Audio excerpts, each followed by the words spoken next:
Buenas tardes a todas las personas que siguen nuestro blog.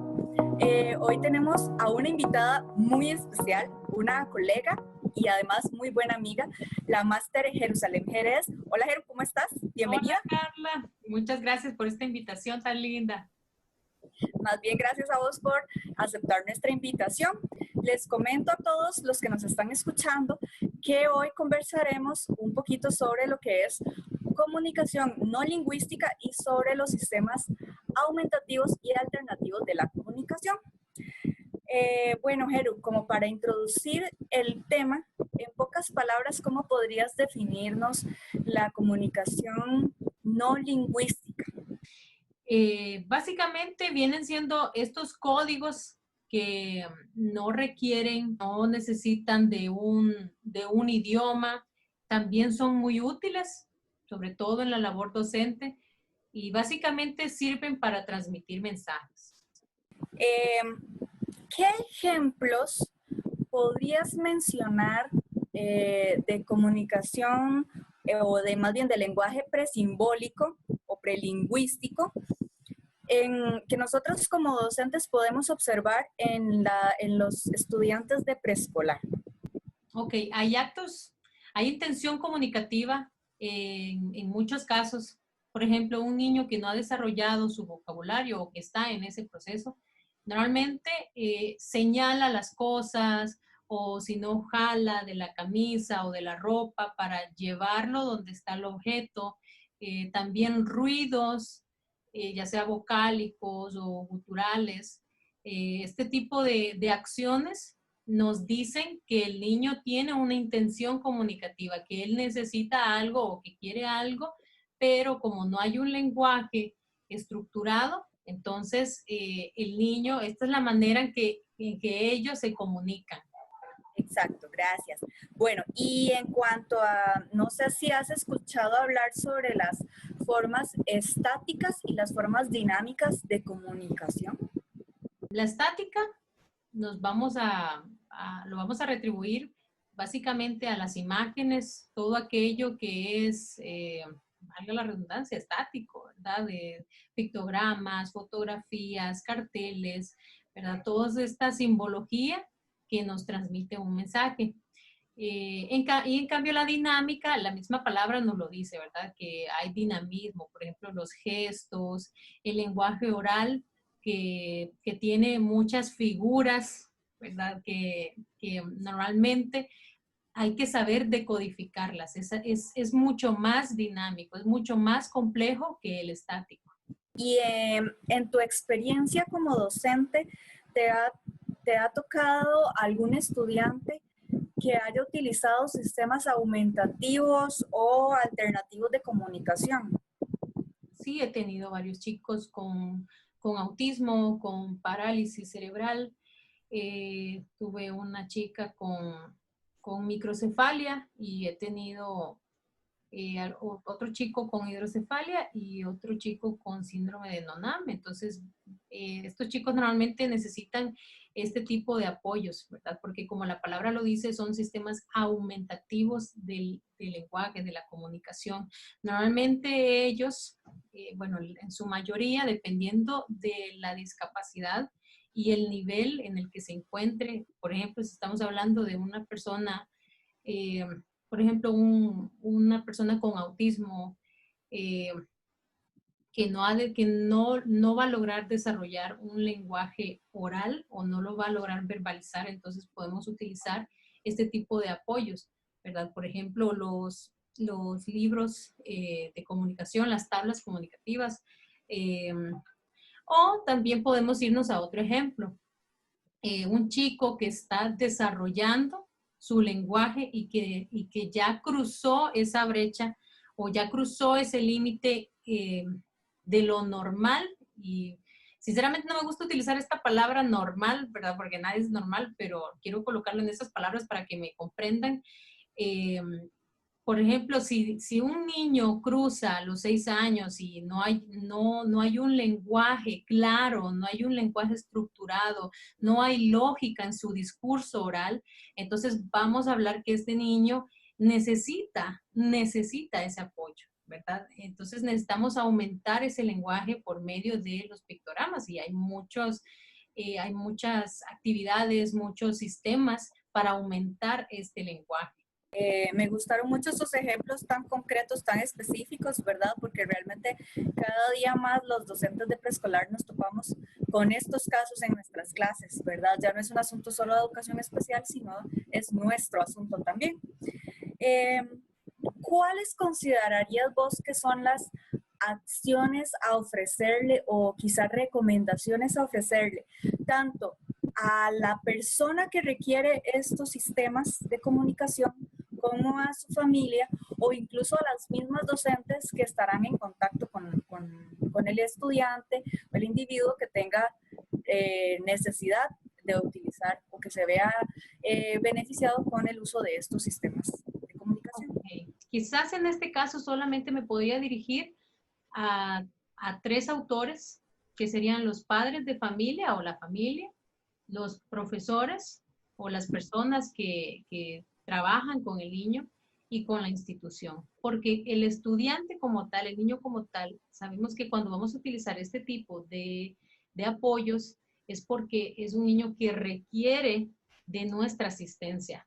Es decir, yo a él no le puedo decir, tienes que hacer esto, esto y esto puntual, porque no va a poder ejecutar esa tarea probablemente, porque necesita de ese apoyo, sobre todo del lenguaje que es crucial para el desarrollo cognitivo y en sí para todas las funciones ejecutivas superiores que nos van a permitir el diario vivir.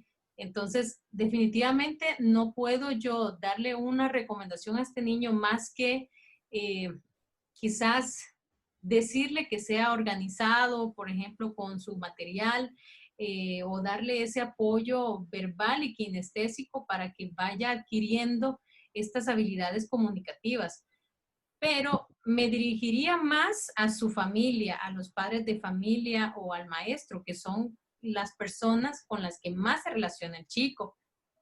A la familia, por ejemplo, que incremente vocabulario, ¿verdad? Que en la medida posible corrija errores de lenguaje. También lo que mencionábamos anteriormente, de que si el niño señala, que no le pasen las cosas cuando señala, ¿verdad? Más bien que lo inciten, que fomenten que el niño verbalice. También es muy importante la comunicación entre la familia, el docente y el terapeuta, si es que lo hay. Debería de haberlo, si no es que hay. Eh, Sobre todo para que todos trabajen en la misma línea. ¿Es posible o qué pensás vos conocer del uso de la combinación de pictogramas con objetos concretos?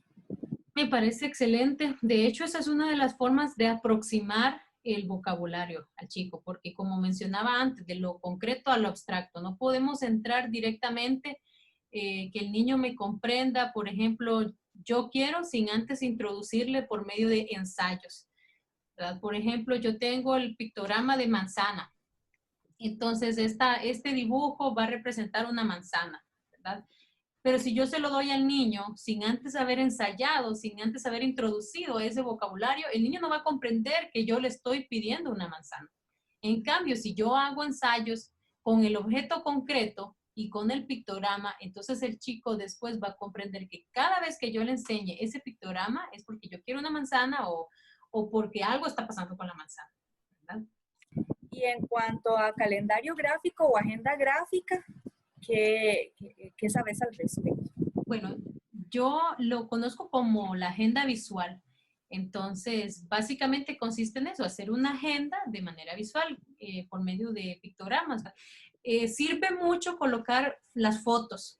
Quizás eh, no, al inicio no utilizar el pictograma como tal, sino fotografías, algo que represente las cosas de manera más gráfica, ¿verdad? Lo importante siempre es introducir al chico con fotografías. Primero objeto concreto, luego fotografías y luego culminar con el pictograma.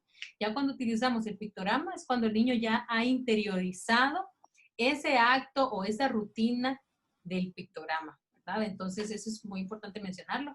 Pero bueno, siguiendo con lo de la agenda visual, colocamos el pictograma del círculo o los matinales, luego, qué sé yo, vamos a merendar y colocamos una lonchera o un snack, luego vamos a trabajar y colocamos el libro.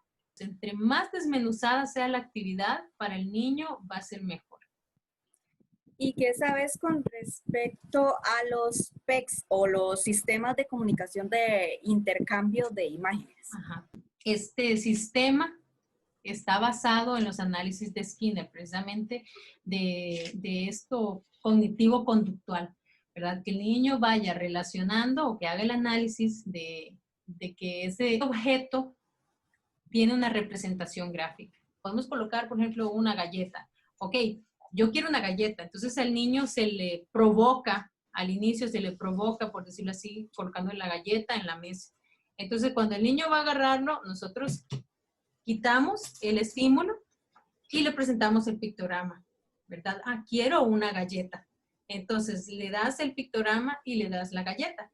Y poco a poco el niño va a ir asimilando que de esa manera es que va a obtener ese estímulo, ¿verdad? No solamente con la galleta, sino también con otras acciones, sobre todo de la vida cotidiana, ¿verdad? Tenemos que iniciar introduciendo rutinas o acciones que el niño va a tener casi que todos los días para poco a poco ir sentando las bases y después ir más con un lenguaje más elevado o con pictogramas más elevados para que el niño vaya comprendiendo aún más el lenguaje, porque el lenguaje es sumamente complicado, hablar es sumamente complicado, escribirlo es más complicado. Normalmente las personas lo ven como un acto súper sencillo, pero no tienen ni idea de todas las cosas que hay dentro de él, las dimensiones del lenguaje, la forma, uso, contenido, y cada una de ellas hay niveles, cada uno de estos niveles hay que trabajarlos. Hay que identificar en cuál etapa se encuentra el niño del lenguaje. A pesar de que sea un adulto, ese niño puede estar en una etapa prelingüística, una etapa simbólica, y hay que partir desde ahí para empezar a trabajar.